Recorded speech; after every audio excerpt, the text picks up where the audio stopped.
Have you seen this kind of message anytime with you in the terminals? Anyone have seen this message in their terminals or anywhere? Please be sure to square off all your in the money long positions, or yeah, it would be it a call or be it a put. Have you seen this message? Anyone? Anytime? Yes. Yes. Okay.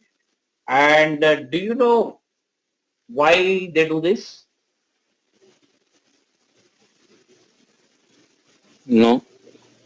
Okay. Because the brokers are cunning people or something like that? They want to get more brokerage? No, it may be because the closing price is the average. So by taking average, we may lose money. That's why they are telling to square off in the money. What will happen? Uh, close price will be the average price. So we may lose money. That's why they are telling to square off. No, I think this is something to deal with the taxation Yes. in the money options. If you don't execute them, there's a considerable tax on it. Perfect. Somebody who gave this answer is perfect. So does anyone know what kind of taxations we have? Let me try to explain it to you.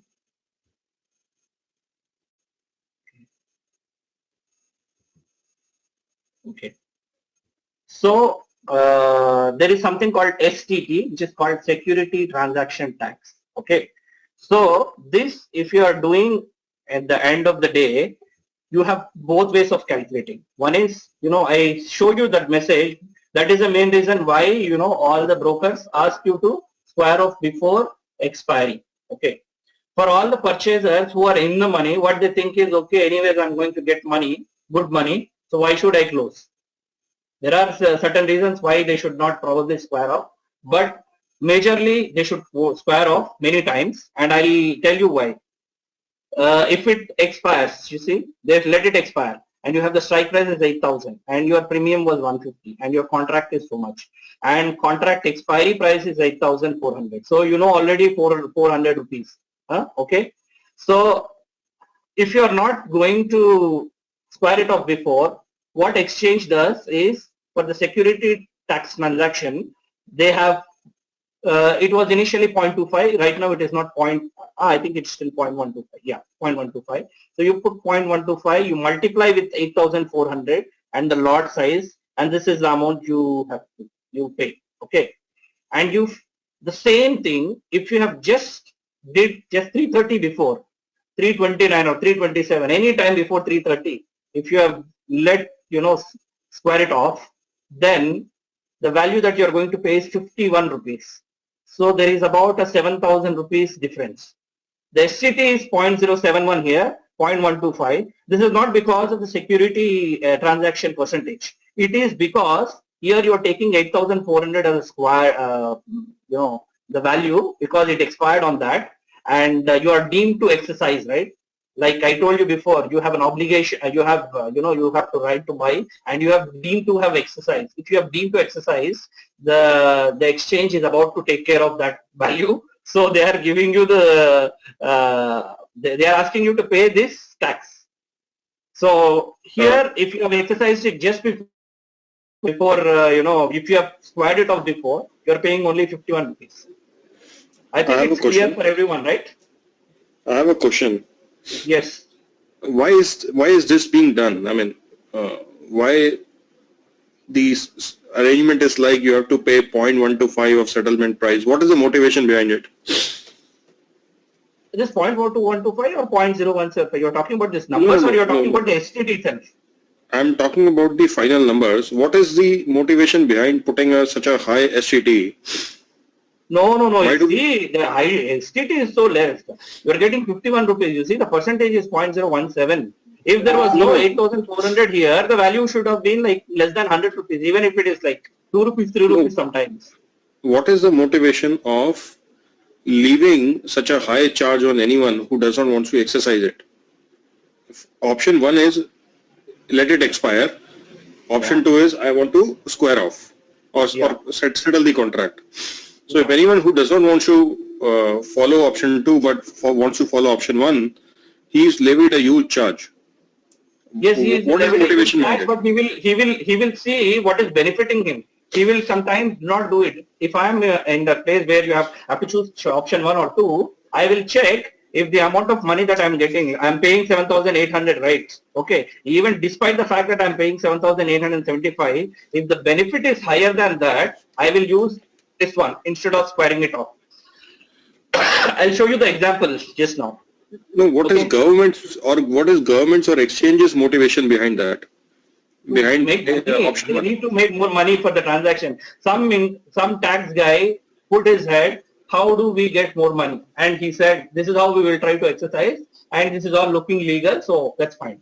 And I'll show you just one second. See, this is the STT computation. This is what you'll find in the NSE India. And this is the amount that they are charging, 0.05% for a seller and 0.125 for a purchaser. And that is the one where, the option is exercised. So it means you purchased it and you are exercising it at the end of the month. And since you have exercised it, they are taking the total value. Now, since you have exercised, they are looking at, there's nothing like a motivation. Really, if you are taking the stocks at that time, right? If you have exercised, it means that you are buying the stock. Instead of buying, they are saying, okay, you take the profit anyway, but we will put the STT tax. So this is completely legal, and they are not doing any fraud or anything.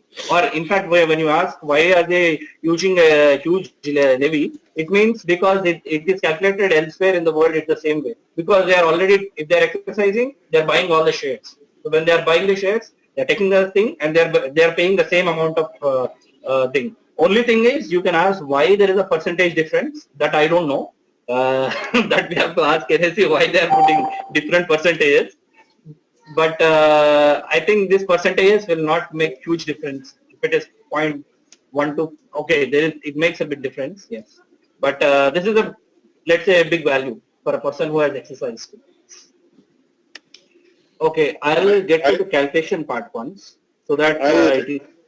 Huh? I had read it long time ago when I was not very much interested in options. The motivation was to force the settlement of the contract, something of that sort. Though I'm not, as I said, maybe they wanted to settle the contract before. Why should one have this risk? And then they are bound to work on. They have to do a paperwork, right, on this. Really see what is settled and how much money should I give to him and all. Before that, if he's squaring off before, they don't have to do any settlement for him. Okay, maybe, okay.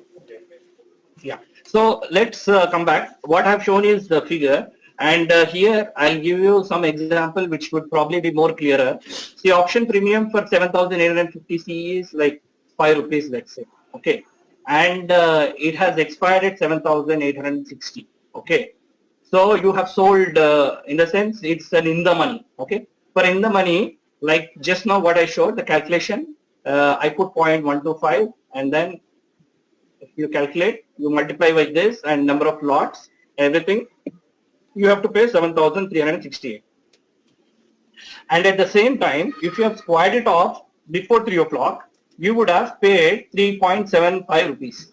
So this is 10 rupees, right? Anyways, you are going to get 10 rupees. When it is 7,860, it would have been like 9 rupees or 10 rupees, something like that. Okay. So your turnover, anyways, your profit was 7,500 rupees.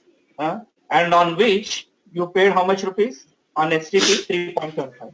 The whole stamp duty was not 7,422. If you minus this and plus this,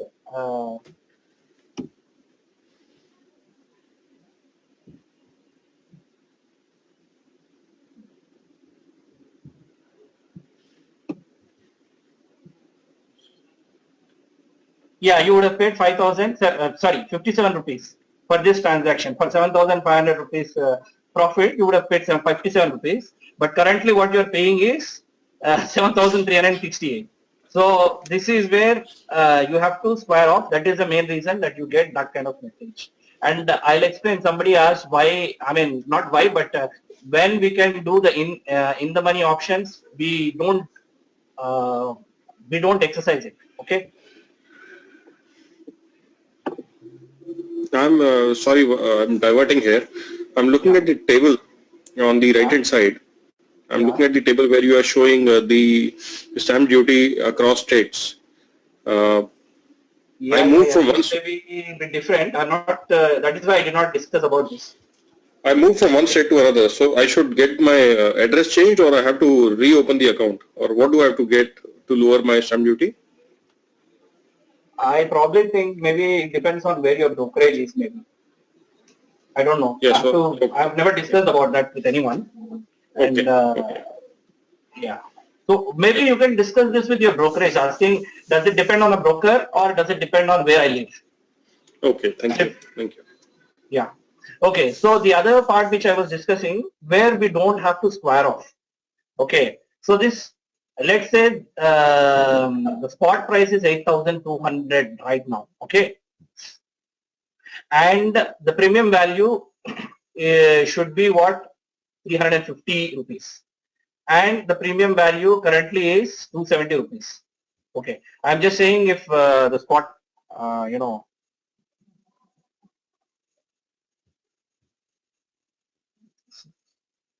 this is,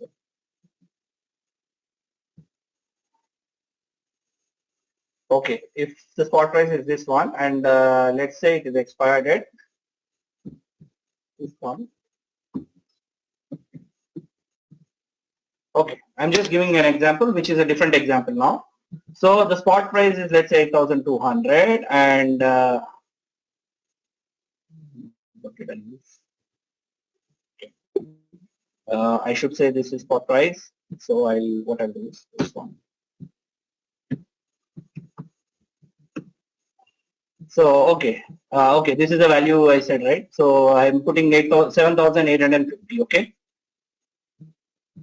7,850. Let's say spot price, and this is strike price. This is the strike price that you bought. You bought at some price, okay? And currently 8,200. Currently the premium. Sorry. Currently the premium value should be difference of this, right? When the spot price is this and the strike price is this, sorry, 8,550 only. Okay.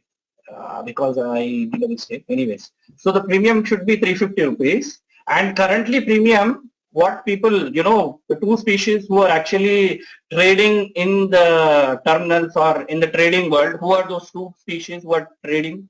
Can anyone tell?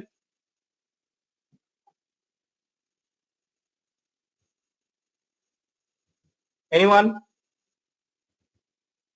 Bulls and bear, I think. Huh? Sorry? Come again?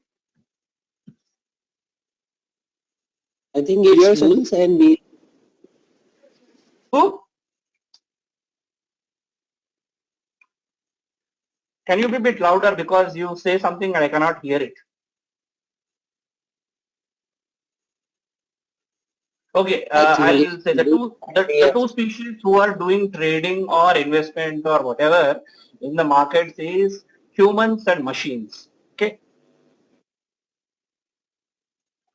so machines are robots where algorithms and everything is fed to them and they are dealing. So the algorithms study and then they either buy or sell based on conditions. And other people are humans who with emotions they go with what should happen. And currently what happened is it is already in the money, this 8,200 for a spot price of 8,550 or something like that.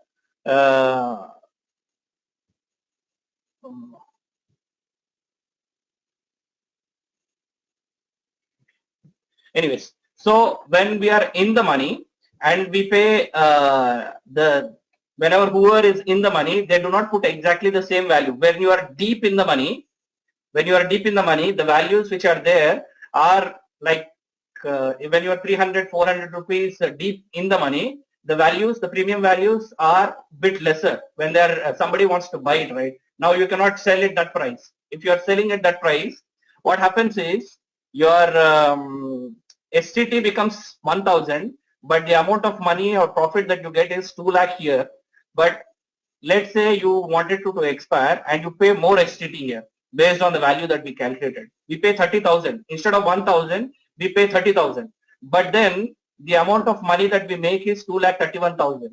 So in this case, we try to say, okay, I will not square off at the end of the day. Now, right now I can see the values, so it is better for me to let it expire, and then I pay legally all the money to the government, and I get all my profit, which is 2,31,000. Or else this is mostly a machine which is doing this, and they you get 2 lakhs profit anyway, but the difference is 31,000. What it does is it will make that profit, the machine. So you need to calculate your in the money and out the money where you are. If it is deep in the money, then you can see should I square it off or not, and that you can base it on where the strike price or where the closing price will move or where it will end. And how you can know that price is, as I said, it's a volume weighted average. So these machines, they can do all the calculations normally, and the future price is the actual tool where you can find the final price. At 330, whatever the LTP may be, but the closing price or the spot price which will come is coming from volume weighted averages. So these machines or where these big guys, they have all these mathematical models, so they also have this information to calculate in the last 25 minutes what happened. So if you go to NSE, or you can do it only on your terminal as well, you put, if you have let's say option of Vedanta and you are about to expire in the expiry day, if it is December 28th or 29th, whenever it expires. So what you do is you put the futures contract, the December contract, you have the spot script running in the terminal, and you have your option script running. So with the future value in last 18, I mean the 325, when you see, you get a value, and that is the value that nearly it should be close to that, and it will not deviate by 1 or 2 rupees or more, depends on the stock. For if it is Vedanta, it will not deviate by rupees, it will deviate by some paisa. But already, this will be the close price, so should I close it in the money or should I square it off? You can make the calculation in 5 minutes and you decide. Is everything clear for everyone? I mean, I wanted it to be more, interactive, but it's like only me talking.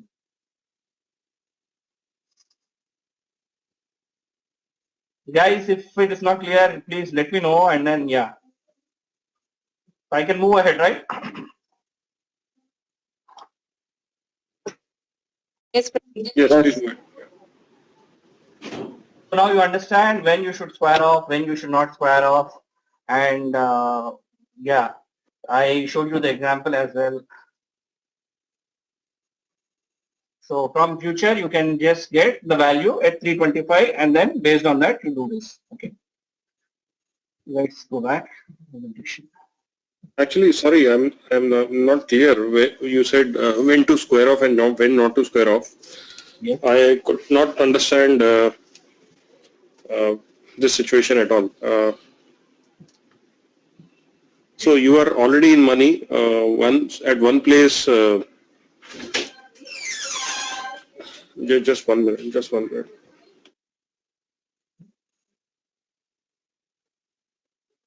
Mm-hmm.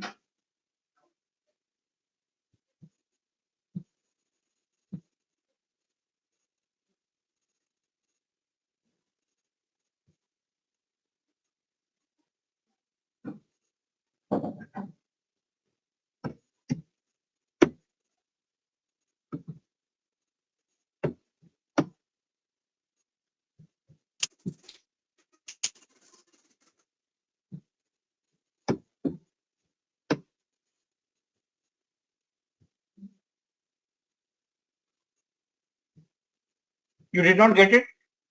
Yeah, sorry, I'm back again. I could not get. This is the spot price. Okay. Yeah. And then the strike price is 8,200.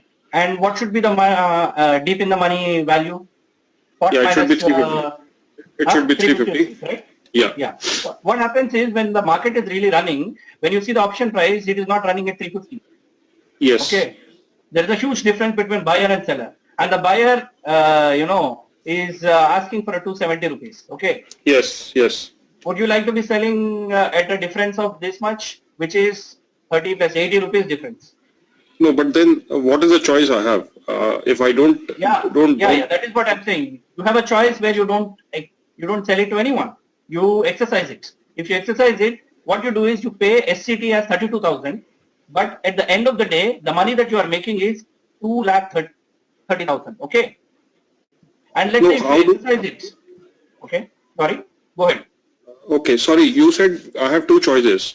I have the two choices that I have is one is I sell it off, and second is I don't sell it off. So if I don't sell it off, it will expire, isn't it? Yeah. So this after expiry, you are not selling it off. You have not squared it off. So you wait until the end of the day settlement happens, and then you receive money from your broker. When you receive money from your broker, you are receiving this 2,30,000. Okay. Oh, okay, I got it. I was not aware that if you don't execute it, I thought it will just lapse. No. It's not worthless. It is, even if it is expiring, you still get 2 lakhs. I mean, sorry, if it gets expired in the sense, if you are closing, you get 2 lakhs. And if you don't wire it off, it will take all the taxation and everything. You are getting even more here. Oh, okay. Now I got it. I thought it would be, its value should be zero. Plus your taxation has to be paid out of your books. No. I think you're not getting the point right now. It is not about that. What we are discussing a different concept. In any case, if you are in the money, you will also be in the money. Okay, this is one case. Somebody can please mute the music. Yeah. If you see this case, I know it is. Is it Saurabh who was talking to me? No, it is Kaushal who had the doubt. Okay. Saurabh ka call aa gaya tha. Yeah. Kaushal, can you see here? Here also you are in the money. It's 5 rupees, and then the strike price was 7,000. Spot price was 7,860. Okay. So your strike price was 7,850 and then 7,860. It is also in the money. So this 10 rupees you are anyways pocketing it. But if you are doing it before or after, even after that, you will still get money, which is you get 7,500 rupees and you pay the charges 7,300 rupees. You get 200 rupees. Here also you are getting profit. Even if you expire, it is not going worthless in this case. Here also in this case also it's not going worthless. But the point is when you should square off, when you should not square off. If he had not squared off before, if you have squared off before, you would have made 7,500 here. And in case if you have squared off here before, you are making 2 lakhs. You are losing 30,000 extra. So this is an intelligent choice that you have to make. Is it, should I square it off or not? And these cases arise only when it is deep in the money. Understood. I got the point. Money, right? I got the point now. I got the point. This would be applicable for both. What's the deep in the money? Yes. This is applicable for both PE as well as CE? Yes, both of them. And the same taxation structure is applied there also? Yeah, it's the same thing, STT. It's only purchaser. The seller is already paying his STT the moment he sells it, okay, initially. So it is not for the guys who has already shorted. They don't have to worry. It is only for the buyers. Buyers who have bought it and they are deep in the money, and what do? They have to check, because like I showed this picture to you, this 0.125% of that whole thing comes into for a person who purchased it and who is exercising it. For a seller, there is nothing. He doesn't have to worry. Okay.